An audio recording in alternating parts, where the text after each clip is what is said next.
Hello दोस्तों, मेरा नाम अभिषेक है और आज इस वीडियो में हम देखेंगे कि मध्य प्रदेश जो गवर्नमेंट एम्प्लॉयज़ हैं वो छत्तीसगढ़ के गवर्नमेंट एम्प्लॉयज़ का जो डीएनएस अलाउंसेस बढ़ाए जाने के बाद और साथ ही साथ जो केंद्रीय कर्मचारी हैं उनका डीएनएस अलाउंस बढ़ाए जाने के बाद किस तरह से वो फील कर रहे हैं।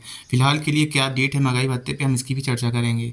देखिए दोस्तों, जो छत्तीसगढ़ में महंगाई भत्ता भी बढ़ा है, इवन छत्तीसगढ़ के गवर्नमेंट एम्प्लॉयज़ जिससे खुश नहीं है, क्योंकि देखिएगा जो इसका आदेश है सर्कुलर जारी हो गया है और बाद में देखिएगा 50% किया गया है। और लेकिन जो डेट है, जो 50% डीएनएस अलाउंसेस देने का 4% बढ़ा के वो अक्टूबर से देने की बात कही गई। मतलब पिछला जो 9 महीने का एरियर है या फिर जो डीए का एरियर है वो ना तो गवर्नमेंट एम्प्लॉयज़ के एनपीएस में जाएगा, एनपीएस कॉर्पस में जाएगा, और ना तो उनको इन हैंड मिलने वाला है। मतलब ये टोटली लॉस है और इसी वजह से आक्रोश है जो गवर्नमेंट एम्प्लॉयज़ ऑफ छत्तीसगढ़ हैं। फिलहाल के लिए केंद्र के समान महंगाई भत्ता करने की बात कही गई थी, लेकिन चंद पल में ही, कुछ घंटों में ही ये केंद्र से दूर भाग गया। मतलब केंद्रीय जो कर्मचारी हैं उनका डीएनएस अलाउंसेस और ज़्यादा बढ़ गया।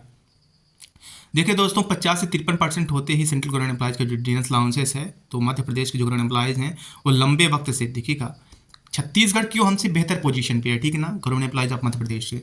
छत्तीसगढ़ में ओपीएस लागू है, पुरानी पेंशन योजना लागू है।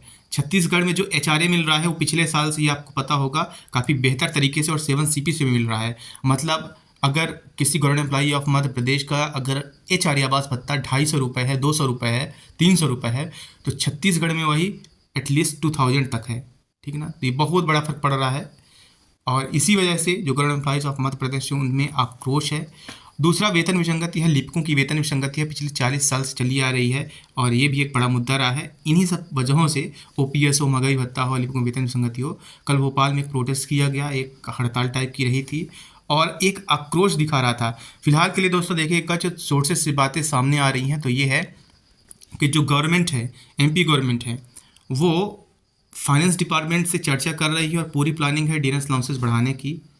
लेकिन 4% डीएनएस अलाउंसेस बढ़ाने की बात चल रही थी, तो क्या अक्टूबर से ही बढ़ेगा या फिर क्या ये एरिया के साथ पिछली डेट से बढ़ेगा, ये देखने वाली बात रहेगी। यदि मान लीजिए दोस्तों, यदि मान लीजिए कि अक्टूबर से ना बढ़ के ये जनवरी से बढ़ता है 2024 से, तो जो पेंशनर्स हैं जिनमें धारा 49 लागू होती है, मैं बार बार रिपीट करता हूं कि बहुत सारे ऐसे पेंशनर्स हैं मध्य प्रदेश छत्तीसगढ़ के जिनमें धारा 49 की वजह से दोनों स्टेट की सहमति होना ज़रूरी है। अप्रॉक्स 74% जो है फंड का वो एमपी गवर्नमेंट करती है, 26% सीजी करती है। तो यदि मान लीजिए कि एमपी गवर्नमेंट जनवरी से करती है तो पेंशनर्स का कब से करेगी? पेंशनर्स में ऑलरेडी आक्रोश रहेगा, तो पूरे चांसेस है कि 1 अक्टूबर से ही ये डीएनएस अलाउंसेस फिर देने वाली है। एक ऐसी बातें सामने आ रही, चल रही हैं, 53% देने की बात चल रही, हो सकता है गवर्नमेंट ऐसा कर दे, कुछ भी अभी स्पष्ट क्लियर नहीं है। एक और न्यूज़ सोर्स बता रहा है कि देखिए जो एडवांस वेतन मिलने वाला है, एडवांस सैलरी मिलने वाली है, दिवाली से 1 या 2 दिन पहले आपकी ये सैलरी आपके अकाउंट में क्रेडिट हो जाएगी। मतलब महीने के अंतिम दिन से 1 या 2 दिन पहले। और अगर ऐसा किया जाता है तो पिछली बार की तरह डीएनएस अलाउंसेस पे जो हिसाब से संशय बना हुआ है, तो मैं भी government employees of Madhya Pradesh बिना डीए के भी रहे इस बार। ऐसी बातें सामने आ रही हैं फिलहाल के लिए, क्योंकि इसकी कोई आधिकारिक तौर पे पुष्टि नहीं हो पा रही है।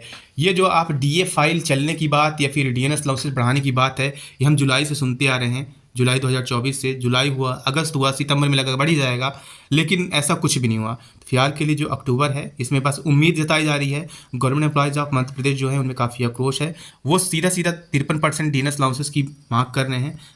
और लेकिन क्या government employees of Madhya Pradesh का 53% डीएनएस अलाउंसेस अभी होगा या 50% होगा 4% बढ़ के, या फिर उनको जो एडवांस सैलरी के तौर पे दिया जा रहा है, तो क्या डीएनएस अलाउंसेस ना मिलेगा? ये तीनों प्रायिकताएँ हैं, अभी संभावनाएं हैं।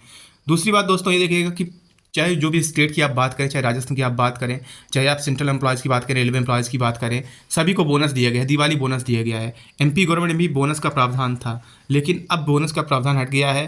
अब government employees of Madhya Pradesh को उनको जो उचित वेतन है, जैसे कि लिपिकों की वेतन विसंगति है, क्लरिकल कैडर की 2400 ग्रेड पे है, वो अपना मूल वेतन तक पाने के लिए तरस रहे हैं। तो ये बहुत बड़ी समस्या है।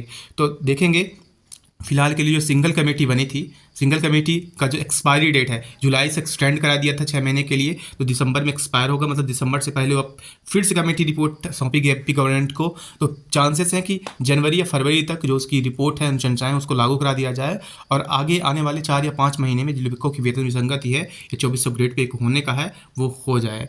दोस्तों कोई भी अपडेट होगी मैं लाता रहूँगा। Thank you.